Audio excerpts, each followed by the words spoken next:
వి gold trusted gold buyers తాకట్టులో ఉన్న బంగారాన్ని విడిపించి ఈ రోజు ఉన్న మార్కెట్ ధరకే కొనబడును. మరిన్ని వివరాలకు సంప్రదించండి 77107720. ఈ రోజు రెండు విషయాలు గుర్తు చేద్దాం అనుకుంటున్నా. ఎందుకంటే పథకాల గురించి, అన్నిటి గురించి, రాష్ట్రంలో జరుగుతున్న అభివృద్ధి గురించి, ముఖ్యంగా మన నియోజకవర్గంలో జరుగుతున్న అభివృద్ధి గురించి కూడా పూర్తి స్థాయిలో మన వాళ్ళందరూ పెద్దలందరూ కూడా చెప్పడం జరిగింది ఇంతవరకునే. సో సేమ్ రికార్డ్ నేను కూడా తిప్పదలుచుకోలేదు. రెండు విషయాలని ఒక విషయాన్ని గుర్తు చేద్దాం అనుకుంటున్నా. ఈరోజు ఆటో డ్రైవర్ల ఇప్పుడు ఈరోజు ఏదైతే పథకాన్ని ఈరోజు తీసుకొని రావడం జరిగిందో దాన్ని ముఖ్యంగా ఆటోకిను ఈ నియోజకవర్గానికి చాలా అభినవ సంబంధం ఉందన్నమాట. ఆటోకి ఈ నియోజకవర్గం ఎట్లా చెప్పు, ఎవరికైనా తెలుసా? స్టేజ్ మీద ఉన్న వాళ్ళకి సత్యకుమార్ గారు ఒక ఎలక్షన్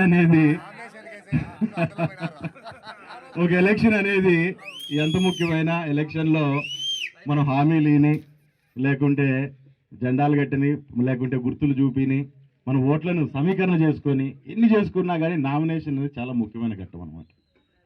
ఆ రోజు నామినేషన్ వేయాలని చెప్పి ఇక్కడి నుంచి మనకు ర్యాలీగా మొదలుపెట్టినప్పుడు ధర్మంలో తిరుగుతున్నప్పుడు ఎక్కడ చూసినా జనాలు ప్రమాదం పడుతూ ఆ రోజు నామినేషన్ ర్యాలీని ముందుకు తీసుకెళ్ళడం జరిగింది.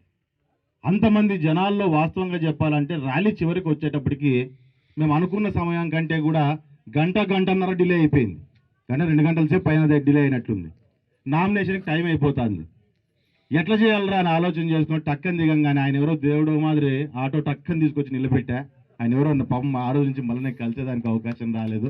ఎవరికైనా తెలిసింటే కూడా చెప్తే ఆయనకి కృతజ్ఞతలు చెప్పుకోవాల్సిన అవసరం ఉంది. ఆయనకు రుణపడి ఉన్నాం మేము.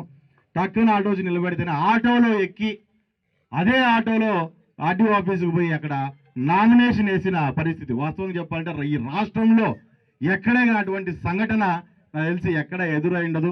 కానీ అటువంటి పరిస్థితి వచ్చినా కానీ ఆయన ఎక్కడే కానీ చిన్నతనంగా కానీ ఇంకో రకంగా ఆలోచన చేయకుండా అన్న ఆటోలో పోదామంటే ఎక్కుదాం పదా అని చెప్పని సత్యకుమార్ గారు కూడా చిన్న పిల్లోళ్ళలాగా వచ్చి ఎక్కి ఈరోజు తీసుకెళ్ళి మనము నామినేషన్ ఆ రోజు వేయడం జరిగింది. ఆ రోజు పక్కనే ఉన్నాను కాబట్టి అన్నది అడుగుతాను, మనమే ఇద్దరు ఉండింది కాబట్టి అది అందరూ మర్చిపోవద్దండి, అది గుర్తుపెట్టుకోవాలా. ఖచ్చితంగా ఆ రోజు నుంచి ఈ రోజు దాకా వాస్తవంగా చెప్పాలంటే చాలా చోట్ల హరీష్ గారి ద్వారా కావచ్చు, అందరి ద్వారా ఇప్పుడు మనకి ఇక్కడ ఆర్టీఓ ఆఫీస్ రావడానికి కావచ్చు, అన్ని రకాలుగానూ ఆటో డ్రైవర్ల మీద కానీ, యూనియన్ల మీద కానీ, స్టాండ్ల మీద కానీ ఒక ప్రత్యేక దృష్టి, అభిమానం అనేది సత్యకుమార్ గారు కూడా పెట్టుకొని ముందుకెళ్తున్నారు. చాలాసార్లు మాట్లాడినప్పుడు ఈరోజు ఏ రకంగా ఇందాక మీరు అడిగినారు, ఇందాక ఏంటి ఆటో మనకు కాలనీ చేయాలనేది. కాలనీ చేయాలని మేము కొత్తగా హామీలు ఇచ్చేది ఏం లేదు, ఆయనకు ఆల్రెడీ దృష్టిలో ఉంది. ఖచ్చితంగా దీన్ని చేయాలి. ఖచ్చితంగా ఆ రోజు కనీసం ఈ రకంగానే నేను నా రుణాన్ని ఖచ్చితంగా ఆ రోజు నాకు ఉపయోగపడిన ఆటోని కానీ ఆటో డ్రైవర్కి కానీ తీర్చుకోగలుగుతాను అనే పద్ధతుల్లోనే ఆయన కూడా ముందుకు వెళ్తున్నారనే విషయాన్ని కూడా మీరు ఒకసారి గుర్తు చేసుకోవాలి. కాబట్టి ఈ తెలుగులో ఫాస్టెస్ట్ న్యూస్ ఇప్పుడు కొత్త అవతారంలో 5 సెకండ్లోనే పూర్తి వార్తా సమాచారం మీ చేతిలో. సోషల్ మీడియా ట్రెండ్స్ మీ కళ్ళ ముందుకే live TV and voice search ఆప్షన్స్తో ఇప్పుడే డౌన్లోడ్ చేయండి. యాప్ లింక్ డిస్క్రిప్షన్లో ఉంది.